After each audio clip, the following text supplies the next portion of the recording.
All right. So just thinking about some stuff again. We already did this, but let's just make sure. So if I'm going to draw my, so if the question was, rank these guys in order of bond length, I've given you the bond lengths, but you would, starting without them, you would use MO theory to explain it. The higher the bond order, the shorter the bond. What we want to think about here is the number of electrons. So, okay, we're doing total electrons here. They drew all the total number of electrons. So how many total electrons does O have? O, each atom has 8, so O2 should have 16. That's where you start. Let's think about O2 plus. That means take away 1 electron from 16. So this guy will have 15 electrons. Be careful of this. So if you think about O2 as this guy, if I take 1 electron from him and get 7, right, and say that O2 plus has 14, that's wrong, because we're taking away from the total number of electrons. So be careful of that. O2 we said has 16, O2 minus then should have 17, and O2 2 minus should have 18. Right, and if we fill them up, you should get this. You can calculate the bond order, right, and then we can go from that. So we expect this guy with his bond order of 2.5 to have the shortest, strongest bond. Interesting. Okay, nice. What are we doing here? We're just looking and thinking. I think I'm just showing you better pictures. So here we're showing a sigma 1s, sigma star, sigma star. Here's a sigma, pi. So the pi, we've got that node in the middle, pi star. So remember, the two p's can come together 2 different ways, as sigmas or pi's. Hydrogen fluorine, hydrogen fluoride, it's kind of a nasty acid because it's in its protonated form. It's non-polar. It can get through your skin. Once it gets into your skin and sees water, then it dissociates, giving protons and fluoride. The protons in there aren't really good for you, right? That's acid. It's going to be unpleasant. But kind of even worse, though, is that fluoride loves to react with calcium to make calcium fluoride. So you start to see these crystals forming, which is pretty nasty. And then you can actually die from calcium depletion. So when they treat you for hydrogen fluoride poisoning, they give you calcium treatments. But could we draw an MO diagram for that? We could, in theory, right? So we said homonuclear MOs, these are the ones we're going to draw. Heteronuclear ones do exist, but you can see, again, right, they get more complicated. You have to decide where are the atomic orbitals relative to each other. It gets very complicated. Right, you can do this for water. So some of the things we could see here, this is O and this is H. How many H's do we have? 2 with their 1 S's. So we expect these AOs, that's good. Valence in O is 2s2, 2p4. So we have the 2 p's orbitals and the 2 s's. So expect that. So I have 1, 2, 3, 4, 5, 6 atomic orbitals. I expect to see 6 MOs. Do we? 1, 2, 3, 4, 5, 6. Okay, we do. Oh, this guy's got a lone pair. Interesting. After that, not a lot more we can say. I suppose this looks like a sigma bonding MO. This guy looks like a pi to me, right? You can see that node in between there. Doesn't that look like a 2pz? All right. Okay, so we can see these different things. The last thing we're going to talk about is electron delocalization. We already saw this with Lewis structures. So in order to draw electron delocalization, we had to first recognize it, and then we would use resonance structures to explain what was going on. So if I drew the resonance structure for benzene, I'm just moving the double bonds, right, from here to here. So once you get into organic chemistry, you just do this. It's much quicker like that. So it looks like the double bonds are moving. And remember, double bonds are made from a sigma and a pi. The sigma bonds aren't moving. There's always a sigma, but the pi electrons are. So here we have our carbons, sp2 trigonal planar, forming the sigma bonds, right? That doesn't change.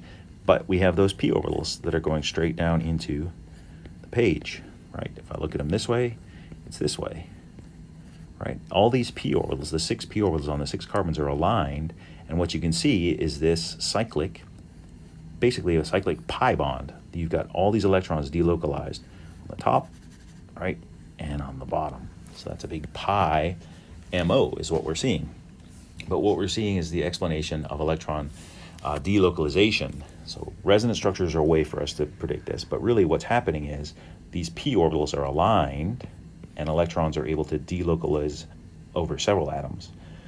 There's another way to draw it, so better Lewis structures than me. Here's my p orbitals, and this is what I expect to see with my MO. Here, just for fun, let's practice drawing resonance structures. So CH3, what we know is that this guy gets the single bond. All right, let me put the square brackets around it. So what this tells me is that all of these the carbon and oxygen atoms here and here are sp2 hybridized. They're all three trigonal planar. So all three have a p orbital, right? That are parallel to each other, and the electrons are able to delocalize through them all the way across this way. And this is true here and here, right? All these atoms that are involved in this electron delocalization must be sp2 hybridized in trigonal planar, right? The pi electrons are delocalized across there. So that's kind of how a better representation would be, but we don't do that. We use Lewis structures. Right, that is it. Just a couple of things that MO theory lets us do is it lets us think about color, right, as these pi bond systems. So I have a pi bond, sigma bond, and pi bond, right? You can see that it's getting extended here. I have these pi bond chains going along. This is associated with color. What's happening is the absorption of this molecule is moving more into the visible light, so we start to see color. Back up. Yeah, so you can draw MO diagrams for all of this stuff, but just let's look at, so benzene, how many valence atomic orbitals do we have? Carbon is 1s2, 2s2, 2p, 2, so I've got an s and 2 p's, right? S and 3 p's, I'm sorry, so that's 4 AOs. Each hydrogen brings a 1s, and there's 6 of those.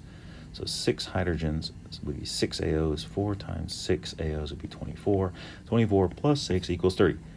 So the number of atomic orbitals coming in is 30. The number of MOs must be 30. Okay, nice work by us.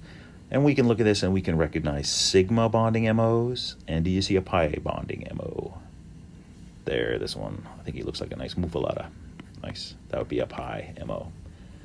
All right, again, electron delocalization of the carbonate ion. All the atoms in here are sp2 hybridized, right? We got these overlapping p's, which is what this is supposed to look like. And you got electron delocalization over the whole thing. All right, so what have we learned? We know that molecular orbitals can explain some properties of molecules, like the paramagnetism of dioxygen. P orbitals can come together 2 different ways to make either pi, right? Pi MOs 2 different ways, or sigma. So p orbitals can give you sigma, sigma star, pi, or pi star. Electrons in pi or pi star molecular orbitals can have the same energies, right? There's 2 ways to make them. So what we know is that they can be degenerate. And the ordering of the sigma and the pi depends on the orbital mixing, right? So these guys are all pi first. These guys would be sigma first. All right, is this a sigma or a pi bond? Pi character, right? How about this? Sigma. Recognize these things. And so why do people care about these? Well, they're able to predict spectra, electronic spectra, vibrational spectra. Remember, we looked at the emission spectra of the atoms. We can look at absorption spectra of molecules. And MO theory lets you predict all these things. So this is a lot of computation, but you're able to calculate, think about spectra and how electrons are going to behave in a molecule, talk about bonding.